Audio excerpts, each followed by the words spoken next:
DKT state PCS। अगर आप केवल स्टेट PCS के वीडियो देखना चाहते हैं तो सब्सक्राइब करिए DKT स्टेट PCS। यहाँ आपको राज्यों की लोक सेवा आयोग से जुड़ी परीक्षाओं के टॉपर्स के वीडियो अरेंज फॉर्मेट में मिल जाएंगे और लिंक डिस्क्रिप्शन बॉक्स में भी मिल जाएगा। गुड इवनिंग सभी को मेरा नमस्ते। मैं आकांक्षा दुबे। हाल ही में राजस्थान प्रशासनिक सेवा यानी कि RS 2021 में मैंने 6th रैंक सिक्योर किया है और मैं महाराणा प्रताप की धरती उदयपुर से बिलोंग करती हूँ। अगर मैं अपने एकेडमिक बैकग्राउंड की बात करूँ तो मैं PCM के स्टूडेंट रही हूँ। मेरा PG मैथमेटिक्स और स्टैटिस्टिक्स में रहा है और मैं एयरविंग NCC की कैडेट भी रही हूँ। तो अभी वर्तमान में मैं as a school lecturer mathematics के पद पर अपनी सेवाएं दे रही हूँ और पूरी उम्मीद है अब रिजल्ट के बाद बहुत जल्दी मुझे SDM के रूप में या इसके समकक्ष किसी पद के रूप में अपनी सेवाएं देने का अवसर मिलेगा। हमेशा से कहीं ना कहीं मेरे मन में एक इच्छा थी कि अपने उदयपुर का नाम, अपने मेवाड़ का नाम रोशन किया जाए और रिजल्ट आने के बाद मेरी इच्छा पूरी हुई है। जहाँ जिस स्कूल में अभी मैं अपनी सेवाएं दे रही हूँ वो स्कूल भी ट्राइबल इलाके में आता है। तो कहीं ना कहीं मेरे इस रिजल्ट से मेरे स्कूल के बच्चे भी काफी प्रोत्साहित हुए हैं। तो अगर उन बच्चों में से भविष्य में कोई भावी प्रशासनिक अधिकारी बनता है तो मुझे बहुत प्रसन्नता होगी। देखिए, इससे पहले कि मैं RS की अपनी स्ट्रेटेजी को, मेरा क्या एक्सपीरियंस रहा है, मेरी क्या जर्नी रही है, उसको शेयर करने से पहले मैं I would like to thank DKT platform जिन्होंने मुझे आप लोगों से इंटरेक्शन करने का एक अवसर दिया है। तो चलिए शुरू करते हैं कि मेरी क्या RS की जर्नी रही है। देखिए, अभी RS 2021 से पहले मैंने 2018 में भी मेरा फर्स्ट अटेम्प्ट दिया था और उसमें मेरी रैंक 955 रही थी। उस समय मैं RS की एक सीरियस एस्पिरेंट नहीं थी क्योंकि उस समय ना कोई मेरा मेंटर था, ना मैं किसी कोचिंग से जुड़ी हुई थी। तो RS को लेकर किस तरीके की तैयारी होनी चाहिए ये मुझे जानकारी नहीं थी। तो उस समय मैं आपको बताना चाहूंगी मैंने क्या गलतियां की थी जो आप लोग ना दोहराएं, इसलिए मैं आपसे शेयर करना चाहती हूँ। देखिए, RS 2018 में जो मेंस के चारों पेपर्स होते हैं, फर्स्ट, सेकंड, थर्ड, फोर्थ, उन चारों पेपर्स में मैं 20 to 30% के क्वेश्चंस सीधा छोड़कर आई थी। क्योंकि मैं एक मैथमेटिक्स के स्टूडेंट रही हूँ तो कहीं ना कहीं एक जो ऑब्जेक्टिविटी नेचर में रहती है कि अगर आपको क्वेश्चन आता है तो आप अटेम्प्ट करेंगे और नहीं आता है तो आप उसे सीधे छोड़ देंगे। तो मैंने ये ब्लंडर मेंस में 2018 में किया था। तो जहां RS में एक क्वेश्चन छोड़ने पर भी आपकी रैंक काफी पीछे चली जाती है, तो मैं 2018 में 30% पेपर छोड़कर आई थी। हालांकि उसके बाद भी मेरा मेंस क्लियर हो गया था और पर क्योंकि मेरे मेंस में मार्क्स काफी कम थे तो फाइनल जो मुझे रैंक मिली थी वो 955 थी। उस समय मैंने जब इंटरव्यू की प्रिपरेशन की थी तो तत्कालीन राजसमंद में ACEO जिला परिषद श्री दिनेश राय सर के निर्देशन में मैंने इंटरव्यू की तैयारी की थी। तो इंटरव्यू में मेरा काफी अच्छा स्कोर रहा था। आई गोट 75 मार्क्स दैट टाइम। और उसके बाद पर क्योंकि मेंस में स्कोर काफी कम था तो फाइनली मुझे उसका कोई बेनिफिट नहीं मिल पाया। तो जब रिजल्ट आता है ना, जब रिजल्ट अपने पक्ष में नहीं रहता है तो हालांकि मानवीय स्वभाव है कि थोड़ा दुख तो होता ही है। तो 2-4 दिन मुझे भी काफी दुख हुआ। उसके बाद मैंने अपना सेल्फ इवैल्यूएशन किया तो मैंने ये देखा, मैं क्लियरली इस बात को समझ चुकी थी कि मेरी आंसर राइटिंग में कहीं कोई गलती नहीं थी, कमी थी तो वो मेरे डेडिकेशन में थी। इसलिए मैंने 2021 में पूरे डेडिकेशन के साथ तैयारी की। उस समय जब प्रीलिम्स से पहले, देखिए मैं आपको बताना चाहूंगी कई सारे एस्पिरेंट प्रीलिम्स होने के बाद में मेंस की तैयारी स्टार्ट करते हैं। तो मैंने उस समय प्रीलिम्स से पहले मेंस का सिलेबस स्टार्ट कर दिया था और उसके बाद में जब प्रीलिम्स आया तो लगभग 1 महीना पहले से मैंने फुल फोकस्ड प्रीलिम्स के लिए तैयारी स्टार्ट कर दी थी। और इस पूरे दौरान में 2021 की वैकेंसी में जब तक कि हमारे मेंस एग्जाम कंप्लीट नहीं हो गए थे उस समय तक मैं जो भी सोशल मीडिया अकाउंट्स थे या ट्विटर था या जहां भी व्हाट्सएप ग्रुप में मैं एक्टिव थी, अपने फ्रेंड सर्कल से मैं सभी जगह से कट ऑफ हो चुकी थी। तो वहां मेरा बिल्कुल भी टाइम में अपना वेस्ट नहीं करती थी। मुझे ध्यान आता है कि मैंने शायद RS मेंस के प्रिपरेशन में सिर्फ 2 दिन मेरे ऐसे निकले हैं जहां मैंने किसी पारिवारिक कारणों की वजह से मेरा समय व्यर्थ हुआ, वरना मैंने एक एक मोमेंट का बहुत अच्छे से सदुपयोग किया था। देखिए अब आगे बात करते हैं, हम वन बाय वन बात करते हैं कि प्रीलिम्स के लिए क्या स्ट्रेटेजी हो, मेंस के लिए क्या हो और उसके बाद इंटरव्यू के लिए क्या तैयारी होनी चाहिए। तो आइए सबसे पहले हम बात करते हैं कि प्रीलिम्स में मैंने कैसे तैयारी की और आप लोग क्या ध्यान में रखें। देखिए सबसे पहली बात आप ये अपने दिमाग में क्लियर कर लें कि अगर आप चाहते हैं कि आरएस में आप टॉप रैंक के साथ में या प्रॉपर स्टेट सर्विस में आप आना चाहते हैं, तो प्रीलिम्स और मेंस की एक इंटीग्रेटेड अप्रोच के साथ तैयारी कीजिए। ऐसा पॉसिबल ही नहीं है कि आप प्रीलिम्स को अलग पढ़ेंगे और मेंस के सिलेबस को अलग तरीके से पढ़ेंगे।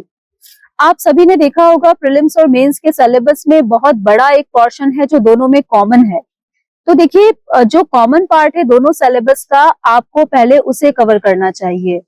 मतलब आप मान के चलिए कि प्रीलिम्स एग्जाम में अपियर होने से पहले मेंस का एटलीस्ट 20 to 30% सिलेबस आपका कवर हो जाना चाहिए। मैंने जब प्रीलिम्स का एग्जाम दिया था उससे पहले मैं मेंस का काफी कुछ पढ़ चुकी थी। आप डिफरेंशिएट कर सकते हैं। देखिए आपने अगर मेंस को प्रीलिम्स से पहले थोड़ा सा पढ़ लिया तो उसके बाद जब प्रीलिम्स का रिजल्ट आएगा उसके बाद सभी एस्पिरेंट यही करते हैं कि वो अपनी मेंस की तैयारी में लग जाते हैं। पर आप सोच के देखिए कि एक एस्पिरेंट है जो प्रीलिम्स के रिजल्ट के बाद रिवीजन कर रहा है और एक दूसरा एस्पिरेंट है जो प्रीलिम्स के बाद में मेंस का सिलेबस देखता है और उसके नोट्स बनाता है। तो ऑब्वियसली जो रिवीजन कर रहा है उसको एक्स्ट्रा एज मिलती है। तो मैंने काफी कुछ पहले से पढ़ लिया था। फिर दूसरी बात देखिए, आप प्रीलिम्स को कभी भी लाइटली मत लीजिए। जैसा कि अभी हाल ही में जो प्रीलिम्स हुआ है आरएस 2023 का, उसकी जो कट ऑफ गई है वो 100 से भी ऊपर गई है। बहुत अनएक्सपेक्टेड रही है। तो ऐसा कह पाना बहुत ही मुश्किल है कि कितने नंबर ऑफ क्वेश्चन हम अटेम्प्ट करके आए तो हम एक सेफ जोन में होंगे। आप जितना ज्यादा से ज्यादा अच्छा कर सकते हैं प्रीलिम्स में उतना बढ़िया कीजिए।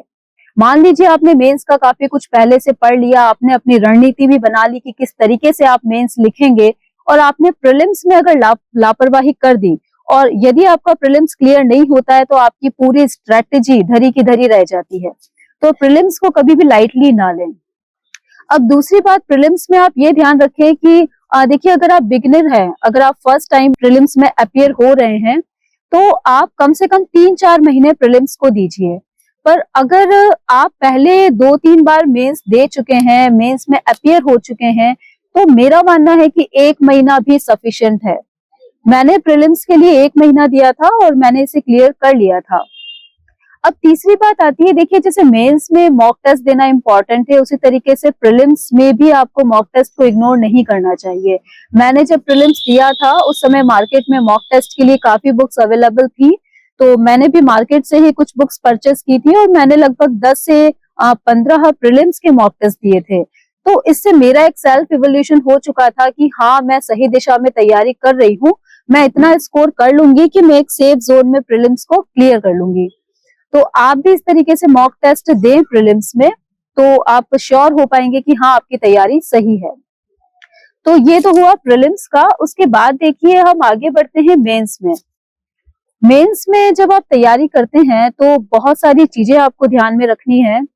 देखिए सबसे पहले तो हम बात करते हैं कि सिलेबस में जितना हमारा मेंस का पूरा सब्जेक्ट है, पूरा सिलेबस है, उसमें अगर हम बुक लिस्ट की बात करें, वन बाय वन पेपर को हम लेते हैं। देखिए बहुत सारे एस्पिरेंट की मेरे पास क्वेरीज भी आई थी कि हम क्या बुक लिस्ट को फॉलो करें, आपने किससे पढ़ा है, तो आज मैं आपके साथ ये शेयर करना चाहूंगी। देखिए हम पेपर 1 से स्टार्ट करते हैं। सबसे पहले हमारे पेपर 1 में आता है हिस्ट्री का पोर्शन। हिस्ट्री में जब आप राजस्थान के इतिहास और कला संस्कृति की बात करते हैं तो आप देखिए पहले जो राजस्थान अध्ययन की आरबीएसई बोर्ड की किताबें चला करती थी, आप उनसे बहुत अच्छी तैयारी कर सकते हैं। उससे आप अपने शॉर्ट नोट्स बना लीजिए। और दूसरा एक राजस्थान हिंदी ग्रंथ अकादमी की एक पुस्तक आती है, राजस्थान हिस्ट्री के लिए अलग आती है और आर्ट एंड कल्चर के लिए अलग आती है।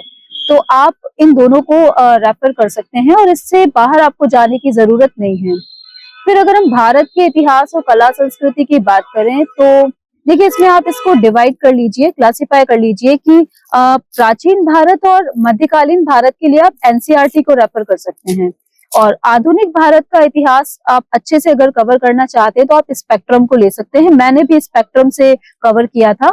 पर देखिए स्पेक्ट्रम अपने आप में एक बहुत बड़ी किताब है, उसमें नंबर ऑफ पेजेस काफी ज्यादा हैं और अभी समय बहुत कम है मेंस में, तो तो आप केवल सेलेक्टेड टॉपिक्स ही पढ़ें, उन्हें बहुत ध्यान से पढ़ें, जो आपके सिलेबस में मेंशन है केवल उन्हीं चीजों पर ध्यान देना कि पूरी किताब को आप पढ़ें। और भारत की कला संस्कृति की बात करें तो उसमें देखिए मैंने नितिन सिंघानिया की जो भारतीय कला संस्कृति की बुक आती है उसमें से मैंने पढ़ा था, पर क्योंकि समय कम है तो अगर आप डायरेक्ट नितिन सिंघानिया की उस किताब से नहीं पढ़ सकते हो तो आप किसी कोचिंग का स्टडी मटेरियल ले सकते हैं जो ऑथेंटिक हो, जो पॉइंट टू पॉइंट हो, कम समय में जिसे कवर किया जा सकता हो और सिलेबस के अकॉर्डिंग होना चाहिए। तो आप किसी कोचिंग के नोट्स को भी डायरेक्ट रेफर कर सकते हैं, हालांकि मैंने नितिन सिंघानिया से पढ़ा था। उसके बाद देखिए विश्व इतिहास की बात करें तो आप क्लास 11th की आरबीएसई बोर्ड की बुक ले लें, उसमें से लगभग 90% से भी ज्यादा आपका सिलेबस सिर्फ उस 11th की आरबीएसई बोर्ड की किताब से हो जाएगा।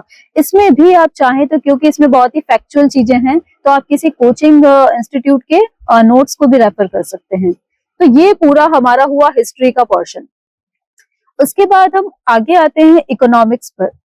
इकोनॉमिक्स में देखिए आप सबसे पहले तो आपके बेसिक कॉन्सेप्ट इकोनॉमिक्स में क्लियर होने चाहिए, जैसे कि जीडीपी क्या होता है, नेशनल इनकम क्या होती है, एफआरबीएम एक्ट क्या होता है, एलपीजी क्या है। तो इस तरह के जो बेसिक कॉन्सेप्ट हैं उसको क्लियर आप दो तरीके से कर सकते हैं, या तो आप एनसीईआरटीज में से क्लियर कीजिए या फिर आप रमेश सिंह की भारतीय अर्थव्यवस्था पर एक बहुत ही अच्छी पुस्तक आती है, तो आप उसमें से जो भी ऐसे पॉइंट्स हैं जो आपके सिलेबस से मैच करते हैं तो आप रमेश सिंह की बुक में से उसको पढ़ सकते हैं।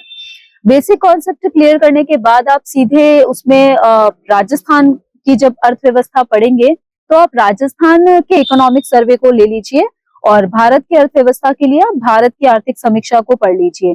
देखिए 95% से भी ज्यादा जो एग्जाम में क्वेश्चंस आते हैं वो सिर्फ आर्थिक समीक्षा से आते हैं, तो आप बहुत अच्छे से ओरिजिनल आर्थिक समीक्षा की पीडीएफ को अच्छे ध्यान से पढ़ें। आगे अगर हम बात करें तो देखिए अगला पोर्शन जो 20 मार्कर के 3 पार्ट हैं, सोशियोलॉजी का, इसके बाद मैनेजमेंट, अकाउंटिंग एंड ऑडिटिंग का। तो इसमें जो सोशियोलॉजी का पार्ट है वो आपका एनसीईआरटी 11-12 से पूरा कवर हो जाता है। और उसके बाद देखिए अगर मैं मैनेजमेंट और अकाउंटिंग की बात करूं तो मेरे भैया क्योंकि कॉमर्स बैकग्राउंड से हैं तो मैंने उनकी हेल्प से मैंने सारे अपने नोट्स को तैयार किया था। तो आप चाहें तो आप किसी कोचिंग के मटेरियल को इसमें रेफर कर सकते हैं। मैंने अपने भैया की हेल्प से ही अपने सारे नोट्स खुद बनाए थे इन दो 20 मार्कर पार्ट के लिए। और इसके बाद देखिए हम सीधा चलते हैं पेपर 2 पर। पेपर 2 में 3 पार्ट है आपके, एथिक्स का पार्ट है, उसके बाद साइंस एंड टेक है और ज्योग्राफी है। सबसे पहले हम बात करते हैं ज्योग्राफी पे। तो भारत और विश्व की जब आप भूगोल पढ़ते हैं ना तो आप उसमें आपके पास काफी सारी अच्छी अच्छी बुक्स मार्केट में अवेलेबल हैं, जिनमें से आप महेश वर्णवाल की बुक को ले सकते हैं या आप सविंद्र सिंह की बुक को ले सकते हैं। दोनों ही बहुत अच्छा स्टडी मटेरियल है। उसमें आपका पूरा सिलेबस के अकॉर्डिंग वर्ल्ड और जो इंडिया का ज्योग्राफी है वो कवर हो जाता है। और मैं बीच में एक बात मिस कर रही हूँ, मैं आपको बताना चाहूंगी, मैंने आरएस मेंस हिंदी माध्यम से लिखा है। फिर देखिए आप राजस्थान के भूगोल की बात करें तो आप हरिमोहन सक्सेना की राजस्थान हिंदी ग्रंथ अकादमी की जो पुस्तक है या राजस्थान बोर्ड की जो भूगोल की पुस्तक चलती है, इन दोनों से आप राजस्थान की जो भूगोल का सिलेबस में पार्ट है उसको आप कवर कर सकते हैं। ज्योग्राफी के बाद हम बात करते हैं साइंस टेक की। साइंस टेक में देखिए क्योंकि मेरा बैकग्राउंड साइंस से रहा है तो फिजिक्स केमिस्ट्री के पार्ट में मुझे कहीं कोई समस्या नहीं थी, और फिर भी मैंने 9 to 12 की जो साइंस है, फिजिक्स केमिस्ट्री और बायो का जो पार्ट है इसमें, वो मैंने वहां से कवर किया था। मैक्सिमम पार्ट आपका एनसीईआरटी से कवर हो जाता है।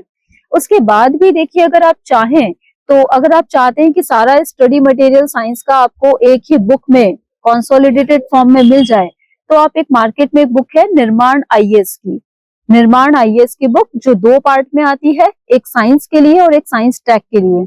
मैंने भी उस बुक में से पढ़ा था, तो आप चाहें तो एनसीईआरटी को स्किप करके आप डायरेक्टली उस बुक में से भी अपने नोट्स बना करके डायरेक्टली पढ़ सकते हैं।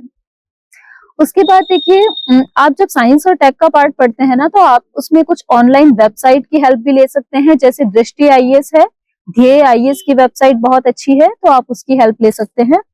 उसके बाद देखिए हम बात करते हैं एथिक्स के पार्ट पर। एथिक्स के लिए मैंने जिससे तैयारी की थी वो मैंने दृष्टि आईएएस की एक बुक है नीति शास्त्र की, वहां से मैंने इसको पढ़ा था।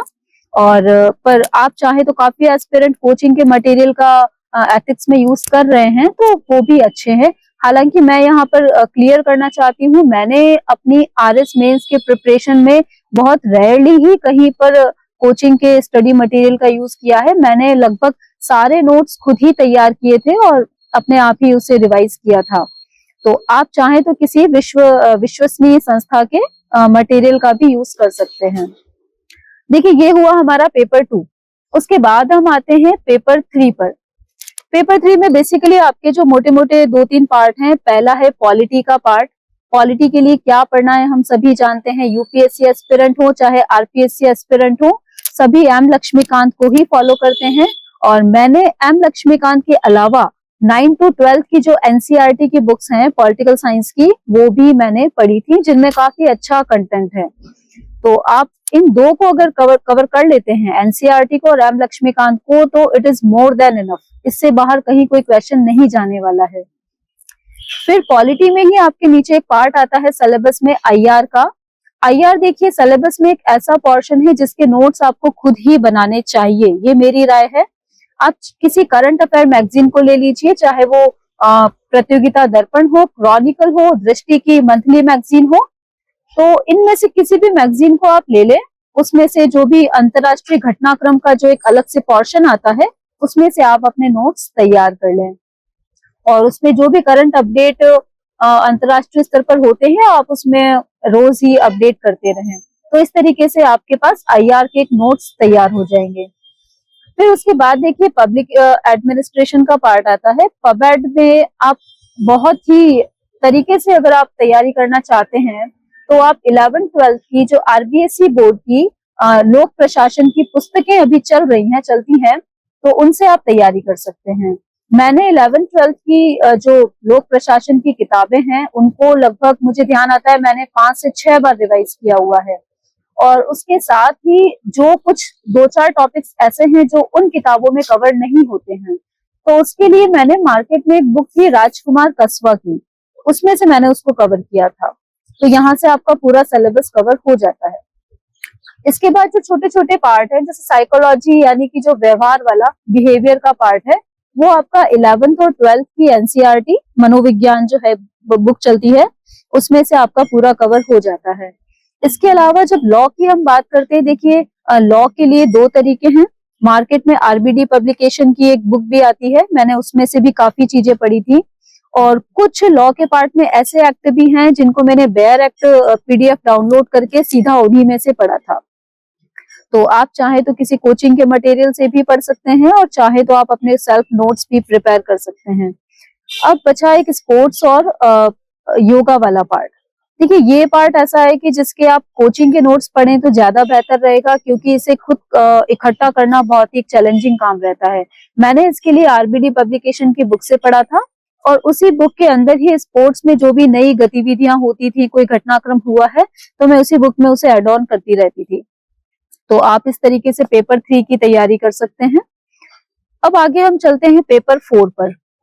पेपर 4 देखिए, जैसा कि माना जाता है कि सबसे स्कोरिंग हमारा चारों पेपर में पेपर 4th है। ये बेसिकली इसमें 2 पार्ट है, आप सभी जानते हैं, जनरल हिंदी है और जनरल इंग्लिश है। पहले हम बात कर लेते हैं जनरल इंग्लिश की। देखिए, जनरल इंग्लिश में एक तो आपका 20 मार्क्स का ग्रामर वाला पार्ट है और 50 और 20 नंबर का कंपोजिशन और कॉम्प्रहेंशन वाला पार्ट है। इसके लिए मैंने एज यूजुअल सभी जिससे तैयारी करते हैं, रस्तोगी की बुक से मैंने तैयारी की थी। इसके अलावा मैंने मैग्रा हिल की एक एस.सी. गुप्ता की एक बुक आती है इंग्लिश की, उससे भी मैंने प्रिपेयर किया था। कंपोजिशन पार्ट मैंने मैग्रा हिल से प्रिपेयर किया था, तो आप भी वहां से कर सकते हैं। दूसरा एक ध्यान रखिए, आप हिंदी में जब तैयारी करते हैं ना, तो आपको हिंदी में ग्रामर पोर्शन पर बहुत फोकस करना चाहिए, क्योंकि वो पोर्शन अकेला 50 नंबर का है, तो 50 नंबर बहुत ज्यादा मायने रखते हैं। तो आप इसके लिए राघव प्रकाश की बुक रेफर कर सकते हैं। इसके अलावा एक 9वीं से 12वीं में राजस्थान बोर्ड की हिंदी व्याकरण की बुक चलती है, तो उसमें से भी आप अपना सिलेबस कवर कर सकते हैं। मैंने भी इन्हीं 2 बुक को पढ़ा था। और स्पेशली अगर मैं हिंदी की बात करूं, तो इसमें मेरे ही स्कूल के हिंदी लिटरेचर के लेक्चरर हैं सर किशन जी सर, उनसे मैंने काफी हेल्प ली थी इसमें, और इस बार भी मेरे फोर्थ पेपर में अच्छे मार्क्स रहे थे। अब देखिए बात करते हैं, ये तो हुई बुक लिस्ट की बात। अब इस पूरे मेंस के एग्जाम में देखिए सभी बहुत मेहनत से तैयारी कर रहे हैं, सभी का नॉलेज बहुत अच्छा है, पर देखिए डिफरेंस कहाँ आता है, उन चीजों पर बात करते हैं कि हम मेंस में बहुत अच्छा स्कोर कैसे करेंगे। तो देखिए इसमें 3-4 बातें हैं। सबसे पहली बात आती है कि आप अपने सेल्फ नोट्स प्रिपेयर कीजिए। आपने बुक लिस्ट आपको मैंने बता दी, आप उसमें से अपनी किताबें तय कर लें, उसका 2-3 बार रिवीजन करें और उसके बाद अपने सेल्फ नोट्स बनाइए। अब एक बात आप ध्यान रखिए, जैसे आप जो नोट्स बनाते हैं ना, वो एक्चुअल कंटेंट का 10% से ज्यादा ना हो या मैक्सिमम 15%। यानी कि आप मान के चलिए, जैसे अगर कोई बुक है वो उसमें नंबर ऑफ पेजेस 100 हैं, तो आप जब उसके नोट्स बनाते हैं ना, तो वो 10 पेजेस से ज्यादा किसी भी स्थिति में नहीं होने चाहिए। तो एक काम आप ये कीजिए कि आप जो भी पढ़ते हैं उसके शॉर्ट नोट्स बना लीजिए, ताकि आप परीक्षा से ठीक पहले उन्हें फिर से रिवाइज कर सकें, मल्टीपल रिवीजन आप कर सकें। दूसरी बात यही है कि आप ऐसा ना हो कि आप मेंस तक पढ़ते ही जाएं, नया नया कंटेंट रोज पढ़ें। देखिए ज्ञान हमें बढ़ाना नहीं है, हमें किसी भी सब्जेक्ट में पीएचडी नहीं करनी है, हमें केवल मेंस क्लियर करना है। तो आप इतना ध्यान रखें कि आप ऑथेंटिक सोर्स से पढ़ रहे हैं, आपने शॉर्ट नोट्स बना लिए हैं और आप उन्हीं का बार बार रिवीजन कर रहे हैं। आप कुछ नया मत लीजिए, आप उन्हीं को बार बार रिवीजन कीजिए। और तीसरी बात आती है मॉक टेस्ट की। मेंस में मॉक टेस्ट लिखना बहुत इंपॉर्टेंट है, क्योंकि वहां से आपको पता चलता है कि आप उस भीड़ में कहाँ स्टैंड कर रहे हैं। आप मेंस में देखिए नॉलेज होना और उस नॉलेज को कॉपी पर रिप्रेजेंट कर पाना, दोनों में बहुत अंतर होता है।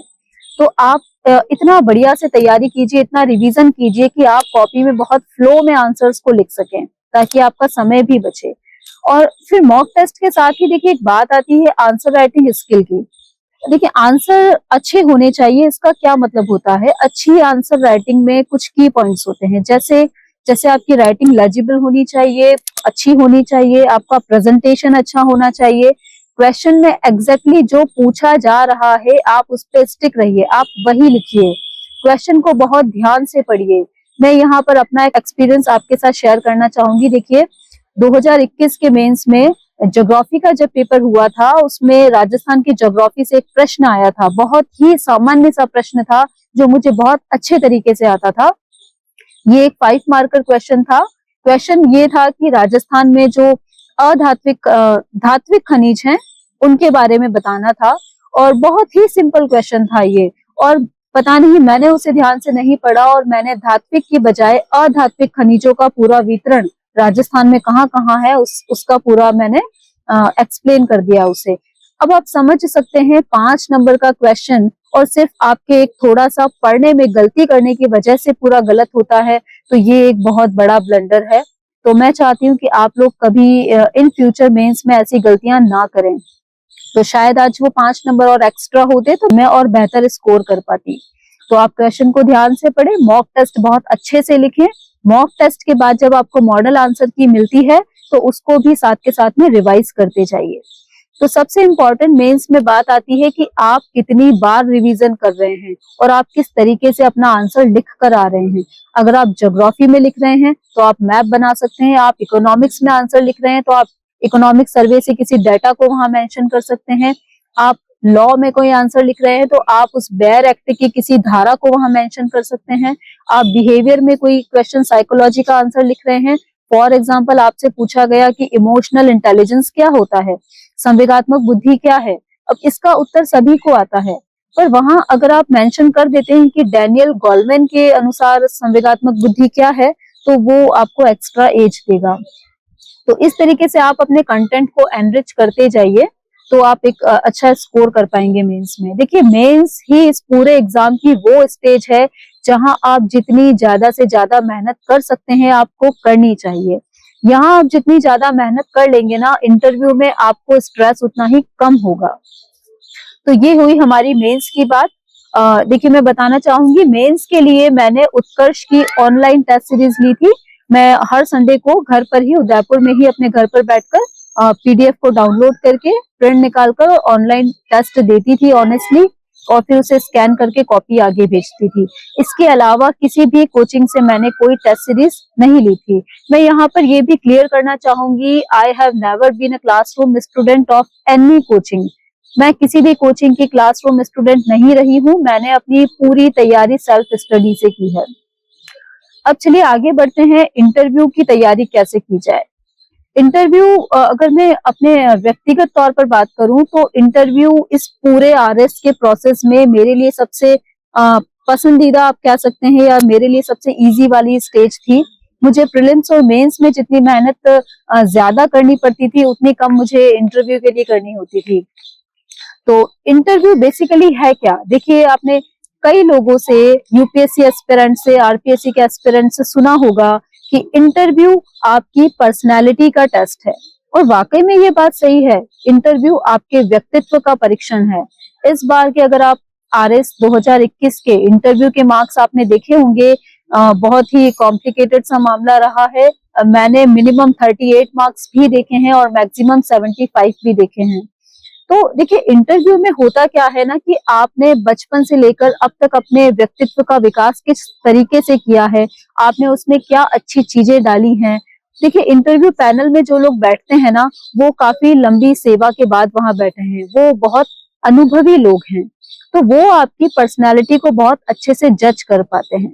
वो एक sincere, discipline, down to earth, एक पंक्चुअल व्यक्ति को ढूंढना चाहते हैं जो अकाउंटेबल हो, रिस्पॉन्सिबल हो। तो आप अपनी पर्सनालिटी को इस तरीके से ग्रो करें, मेंटली भी फिट रहें, फिजिकली भी फिट रहें, और इंटरव्यू पैनल के सामने एक बहुत ही अच्छे कैंडिडेट के रूप में सामने आए, जिसका नॉलेज बेस भी अच्छा हो और जिसका एक सामान्य व्यक्तित्व हो, वो भी अच्छा हो। तो तभी आप इंटरव्यू में एक बहुत अच्छा स्कोर कर सकते हैं। अब मैं यहाँ पर बताना चाहूंगी कि मैंने 2018 में दिनेश राय सर के निर्देशन में इंटरव्यू की प्रिपरेशन की थी, और उस समय मेरे इंटरव्यू में 75 मार्क्स थे, जो काफी एक बहुत ही अच्छा स्कोर था। और इस बार भी मेरा इंटरव्यू का स्कोर बहुत अच्छा रहा है। Comparatively I got 70 marks in interview in RS 2021। और 2021 के आरएस की बात करें तो यहाँ मैंने इंटरव्यू की तैयारी रिटायर्ड आईएएस ऑफिसर हैं श्री महावीर प्रसाद शर्मा सर और श्री घनश्याम शर्मा सर, इन दोनों के निर्देशन में मैंने अपनी पूरी इंटरव्यू की तैयारी की है। और मैं बहुत ही श्योरिटी के साथ ये कहना चाहूंगी कि मैं सौभाग्यशाली हूँ कि मैंने एमपी शर्मा सर के गाइडेंस में इंटरव्यू की तैयारी की है। सर का इतना लंबा अनुभव एक कलेक्टर के रूप में रहा है, उनकी सेवा बहुत लंबी रही है। उनके पास हम जब भी इंटरव्यू को लेकर कॉम्प्लिकेटेड से कॉम्प्लिकेटेड क्वेश्चन भी लेकर जाते थे, बहुत उलझाने वाले प्रश्न लेकर जाते थे, सर बहुत ही सरल सहज तरीके से हमें हर सवाल का उत्तर समझा देते थे।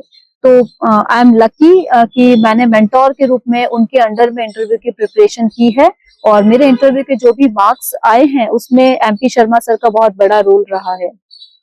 तो इस तरीके से ये इंटरव्यू की प्रिपरेशन थी। अब देखिए, इस पूरे प्रोसेस के बाद हम कुछ कॉमन जो डाउट्स होते हैं, क्वेरीज होती हैं एस्पिरेंट की, उन पर बात कर लेते हैं। देखिए, सबसे पहला एक क्वेरी ये रहती है कि क्या हिंदी मीडियम के एस्पिरेंट और इंग्लिश मीडियम के एस्पिरेंट के बीच में कोई डिस्क्रिमिनेशन रहता है?